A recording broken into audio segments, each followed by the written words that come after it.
Assalamu alaikum. Menin atım Said Muzaffar. Men psikologmун.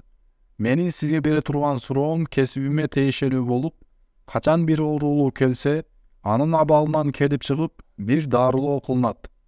Бирок ушундай дарылоолор бар, доктор жана оорулуу жалгыз калуусун талап кылат. Себеби бул дарылоонун бир бөлүгү.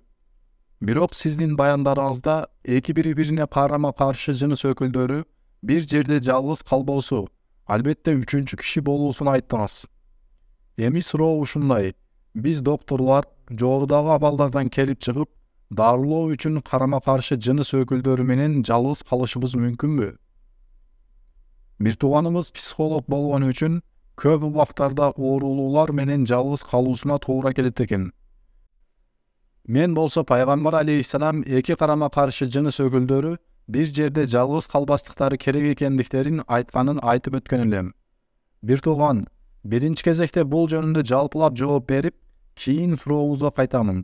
Жалпысынан алып карай турган болсок, сиз кандайдыр көйгөй менен докторго барууңузга туура келсе, аял киши аял дарыгерге баруусу туура болот.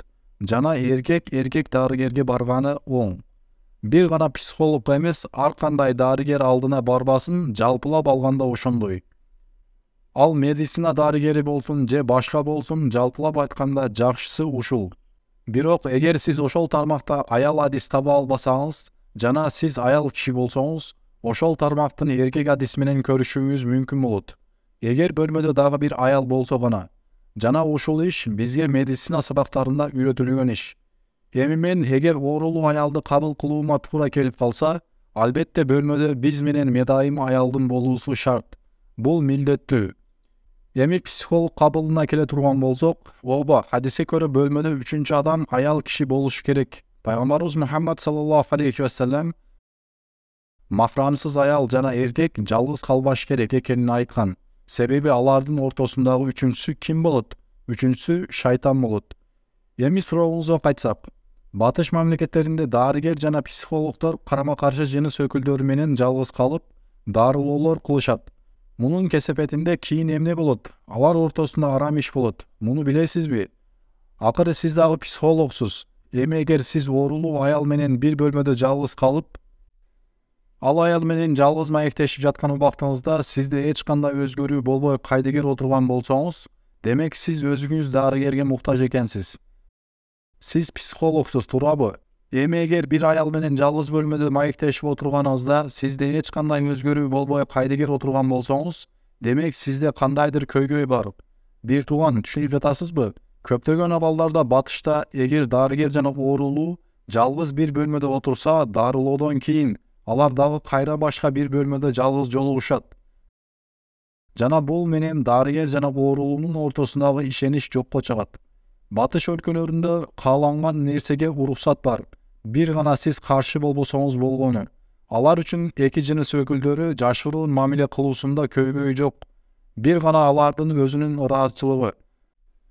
Алар дарыгер болобу же башка болобу, мунун айырмасы жок алар үчүн. Бирок исламда андай эмес.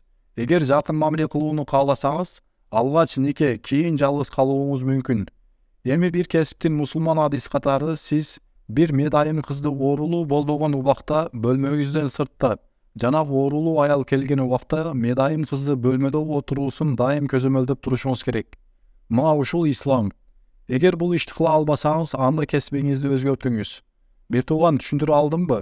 Эң жакшы психолог ислам. Мындан жакшы психолог жок. Эми жалгыз калганыңызда сиз оорулууну дарылоо ордуна туура эмес иштер кылууңуз мүмкүн. Же оорулуу ушул ишти кайтаруусу мүмкүн.